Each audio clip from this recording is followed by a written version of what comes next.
Yo guys, Mike for Sim Racing 604, and welcome back to Assetto Corsa Competizione. It's been a while since I've driven this sim, but the reason I wanted to drive with this sim is because I am testing my Conspit 300 GT wheel here. This just came in the mail a couple days ago. I'm going to be doing a full review, but I wanted to kind of get used to it, get some time in with the wheel. The good news is it's not under embargo, so I'm not rushed to do a review. I can take my time, really get a good sense of how I feel about the wheel. So that is the intent of this video, just kind of breaking in the 300 GT and revisiting one of my old sims, something I don't play nearly enough.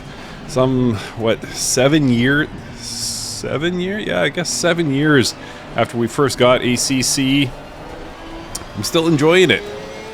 It's been a pretty amazing sim for me, not only in terms of enjoyment, but good for the growth of my channel over the past 8 years. Wait, did I add a year? Yeah, 7 years. Let's go with 7 years. And so yeah, always good to revisit ACC. The sounds, the quality of the cars, the quality of the tracks. I mean, this punch is pretty high. I know it's not universally loved, but it's pretty amazing what ACC achieved in its time. And, you know, even becoming a means of scoring points in real-world driving championships. That's pretty cool. But yeah, so just getting used to ACC again, and more importantly, getting used to this 300 GT wheel. So this is a obviously a GT style wheel, you would have guessed. There's a screen right in the center of it, small little 3-inch screen, but enough to capture a good amount of information, and you can scroll through. There's a whole bunch of different presets for the screen included by default. It's fully SimHub integratable, so you can customize the wheel to your liking there. It also has great software, so a lot going on for the 300 GT. And this came to market, I guess it was earlier this year, and nobody could believe the price. Even Dan Suzuki. Dan Suzuki does not pull punches when it comes to rating sim racing hardware. And he could not believe the price of this. So for 400 bucks, you get a lot. This is actual carbon fiber and aluminum. Again, the screen in the center. It's got all these lighted buttons on the front, tachometer bar, of course. And one of, I think, the coolest features of the wheel, I'm guessing a lot of YouTubers have talked about this already, but one of the things that's really stuck out to me, just in sort of setup and getting used to this 300 GT, is these dials at the bottom that actually have the light that follows it. So as I'm adjusting my settings in game, it's also reflected in the real world on my wheel, so that light follows. It's not just pointing at something, and you have to really take your time studying, like, is that pointed at the 3 or the 4 or the 5? This one, it's very obvious. So everything I'm adjusting is the same in game. Now, I will say that does mean your sim has to have presets, or sorry, the ability to map buttons to, you know, traction control 1, traction control 2, 3, 4, 5 settings. It can't just be an up and a down. Now, you can map these dials to do that, but the coolest thing, I think, is when the number follows what you're actually seeing in game. And then lots of color options to map. I've just done a silly setup here with green, red, yellow, and blue going clockwise from top left, just to kind of try out the software. But there's a lot of options, so a whole bunch going on here. And it's got, you know, I know them as funky switches. I think they call them joysticks, but it's got 2 of those, which is great for your, you know, in-car menu and stuff like that. So a lot going on for this 300 GT. And you know, the good quality materials, tons of buttons, tons of lights, great software. So for $400, yeah, this does seem like an absolute steal. And no complaints about the ergonomics. It feels great. Nice and thick handles on the side here. Good ability to reach everything with my thumbs. Whoops. If only I could reach the brake pedal. Whoops. Whoops. That was mostly the fault of that Mercedes. It should have known I was kind of going to come barreling through. All right. But we're back on track here. Where are we? We are running in 9th of 25 cars here. And we'll see if we can finish this in the top 5. It is possible. We still got 10 full minutes to go in this race. Although right now I've got a Lamborghini on my butt. Actually, the true reason I booted into ACC is that I was driving the Gallardo from 2018. I was driving that car, the Chem Flumi mod for Assetto Corsa, and I was like, I used to love this in ACC. Let me retry it. And it's as bad as I remember, unfortunately. I just couldn't really come to grips with it. It wasn't going to be a very good video. Not that this is a spectacular video, but it just wasn't going to work out for content, so I had to switch to the old Porsche GT3 from 2024, 992 version, of course. And here at the Nürburgring, if you're old school ACC, you will remember, of course, early access version 1. This was the first track we got, and we got the original Lamborghini GT3. And as far as I remember, we had one car and one track to drive when ACC first dropped. Now think about that for early access. Imagine the stink that people would raise now if somebody came to market with a sim, called it early access, and you could only drive one car at one track. I mean, people complain when there's like AC Rally, when you have like 12 cars and you know, what is it, 12 stages-ish, whatever the numbers are. People are like, they should have waited until there was more content. Well, yeah, look back at ACC and you'll realize how how content-packed AC Rally actually is right now. But anyway, I digress. Back on track here, trying to catch this Audi, and should be able to do so. I've got a little bit of front end damage from that wreck that totally wasn't my fault. They moved the brake pedal on me, honestly. So yeah, with that damage, I'm not going to be as fast as I would have liked, but I am still, I believe, reeling in this Audi.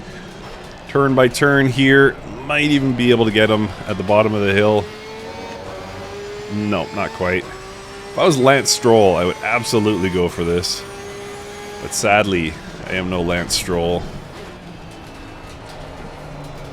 Alright, let's see if we can catch him coming out of the Schumacher S. I tend to be a little bit faster than the AI. Coming through this corner sequence here. Oh, and lost the front end there, so no dice on catching him. Hey, look at that. Track limits, no time gained. Not just random 2-second penalties. What a concept. Oh, then... because I was being mean to somebody, I got a track limit warning. I deserve that. Karma. Karma. Alright. A lot of cars out in front of me here. They haven't got away. I'm not really catching this Audi as fast as I had hoped. But they're also not escaping into the distance. So, 7 minutes left, so that's probably 4-ish laps. Yeah, we can gain another position or two. I'm still stuck in 9th position. Wow, have I not overtaken cleanly in this entire race? That stinks. Come on, come on, come on, get around there. But yeah, really good ergonomics on this wheel. Just feature-packed, and yeah, for 400 bucks, I mean, wow. What a deal this is. I'm thinking for my review, it's going to get a lot of comparisons to like the old school McLaren wheel from Fanatec that I absolutely love, the McLaren GT wheel. Moza KS wheel, probably the GT Neo wheel from Simagic. Like, there's a lot in the sort of packs a lot for the money category. This might be near the top though. I'm kind of on the fence about screens. It seems that, you know, we associate screens with the higher end wheels generally in sim racing, and that seems to be the feature. And you know, I've got some pretty nice wheels from Moza, for example, with large screens and even screens that you can touch and flip to different display pages, etc., etc. And you know, that's a feature, but I don't know how useful. Like, I don't know how much people are still using the screens on their wheels. Let me know in the comments if you have one and do you use it. I'm just thinking most of us use heads-up displays. It's probably going to show us most of it. So are screens kind of overhyped in the wheel world? I don't know.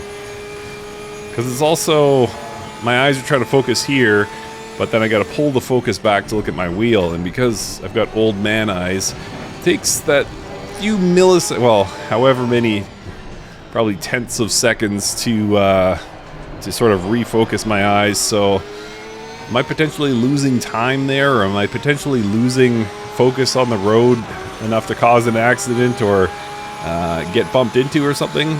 Maybe. Who knows? So are screens overhyped? Talk amongst yourselves.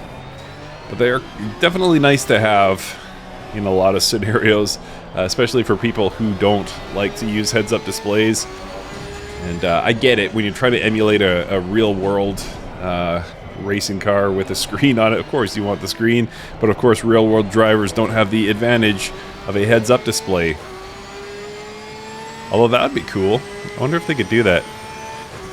Because with the hands device, oh, coming in hot, the driver's head doesn't really move all that much. So I wonder if you could project a heads-up display onto their visor. That'd be pretty neat. Patent pending, if anyone wants to steal that idea. Kick me 50% and it's all yours. But yeah, no heads-up display in the real world. So, of course, they need information on their wheel. But yeah, us sim racers, we're spoiled. We got good heads-up displays.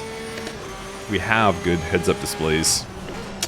And so we have all the information we need presented to us constantly and customizable. So is a wheel over the top? I don't know. Alright, so we're going to finish this lap and then we'll get 2 more in for the end of the race. I would like to get 1 clean overtake. That would be nice. The car is definitely suffering from damage here.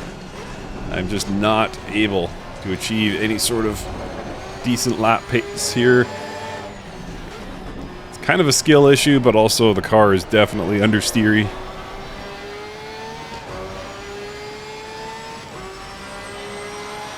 Let me go down on traction control. That is so cool how the light follows that. I love it, I love it, I love it. Alright, so we're right there with this Lambo. Just need to be mindful of that front end grip.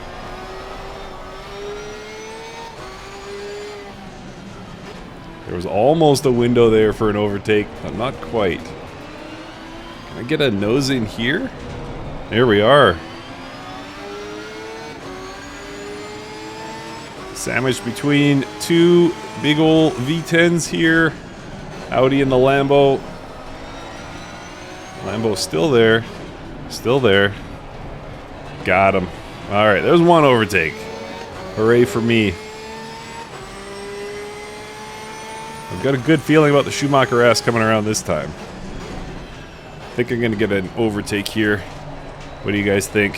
Place your bets. Does Mike get an overtake coming out of the Schumacher S? Quite far back.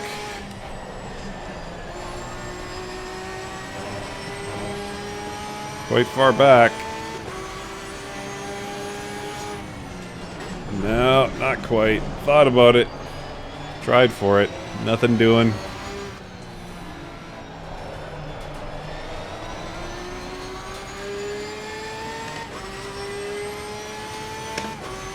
So close to the end now. Just about done this lap, then we'll get the final lap of this race here at Nürburgring. Reminds me of how awesome ACC really is, how much I love it. I gotta play this sim more. It's kind of, yeah, unfortunate. There's no mods, no new content. Kunos is done with the development of this title, so there's nothing fresh to enjoy, but just the same, there's so much that we have here, and it's a really nicely done title.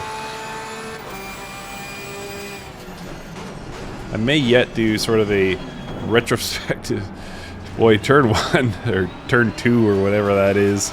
I know there's a little kink before what I consider turn 1. So whatever corner number that is coming out of the pits, that has not been good to me this race. That poor Audi is carrying the damage, the proof of how bad that corner has been for me.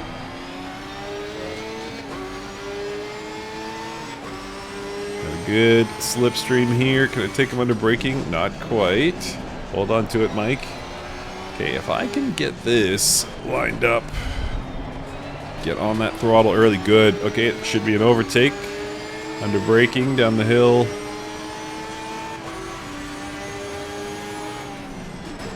Get a nose in there. There we are.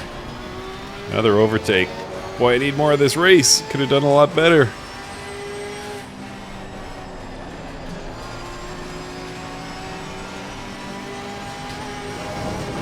Severe damage front.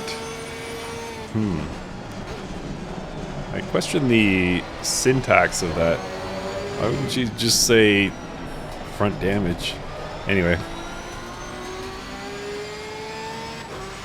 Alright. Bring it home. 8th place. Don't think anything else is going to happen here.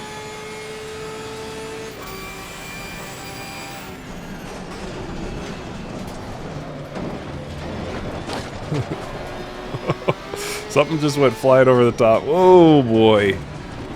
Chaotic. I went for it because it's AI and I'm having fun. Alright, so 300 GT feels fantastic. I look forward to my full review of this because I just want to spend more time with it and share the details. I love it so far. So that's my first impressions of the Conspit 300 GT.